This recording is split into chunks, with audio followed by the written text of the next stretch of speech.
பாருங்க.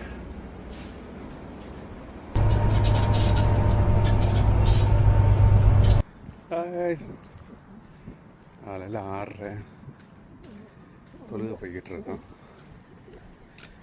நல்லா bus wait பண்ணி பஸ்ஸு வரல. ஸோ அதுக்கு நெக்ஸ்ட் ஸ்டாப்பில் இருந்து ஒரு 1/4 மணி நேரம் நடக்கிற மாதிரி ஒரு வேறு ஏரியாவில் பஸ் வந்துச்சு. ஸோ அந்த பஸ்ஸில் ஏறி எல்லாம் நடந்து போய்கிட்டுருக்கோம். ஸோ நம்ம எதிர்பார்த்த அந்த பஸ்ஸு வரல. அனைவருக்கும் ஈத் முபாரக், பெருநாள் வாழ்த்துக்கள். ஃப்ரெண்ட் அண்ட் ஃபேமிலி அனைவருக்கும் பெருநாள் வாழ்த்துக்கள். இனி பஸ்ஸு வந்து ஸ்டார்ட் ஆகணுமா 6:30 மேலே தான் எல்லா பஸ்ஸும் ஸ்டார்ட் ஆகும். மேக்ஸிமம் 6 மணி ஸ்டார்ட் ஆகிடும். சில ரூட்டுகளில் 6 மணி ஸ்டார்ட் ஆகிடும். சில ரூட்டுகளில் வந்து 6:30 மேலே தான் ஸ்டார்ட் ஆகும். ஸோ கொஞ்சம் லேட் ஆகும். ஸோ நம்ம தொழுகைக்கு டைம் ஆச்சு சொல்லி நடக்க ஆரம்பித்தாச்சு.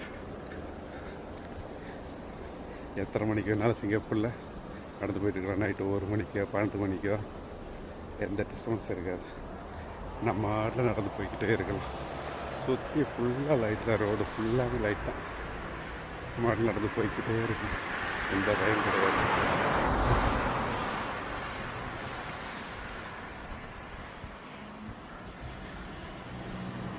ரோடு ஃப்ரீயாக இருக்கும். இதே பகலில் பார்த்தீங்கன்னு ஃபுல் ஃப்ரெஷ்ஷாக இருக்கும் இந்த ரோடு. வண்டி போன மணிக்கு இருக்கும். வெளியே வரல மக்கள்லாம், ஆனால் கொஞ்சம் ஃப்ரீயாக இருக்குது. ஸோ இனி நம்ம ஒரு 10 நிமிஷம் நடக்கணும். ஸோ பஸ் வர்றதுக்கே இனி ஒரு 1/4 மணி நேரம் ஆகும். ஸோ அதுக்குள்ளே நம்ம நடந்து போயிடலாம். அவ்வளோ ஃப்ரீயாக இருக்குது ரோடு. வந்தாச்சு பள்ளிக்கு.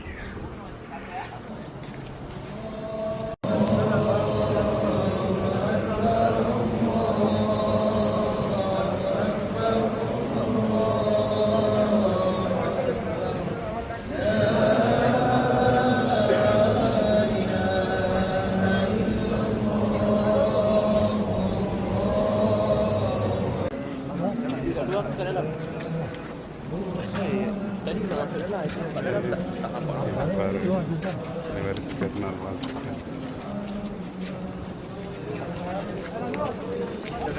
தொழுக முடிஞ்சு வெளியே வந்தாச்சு. Next day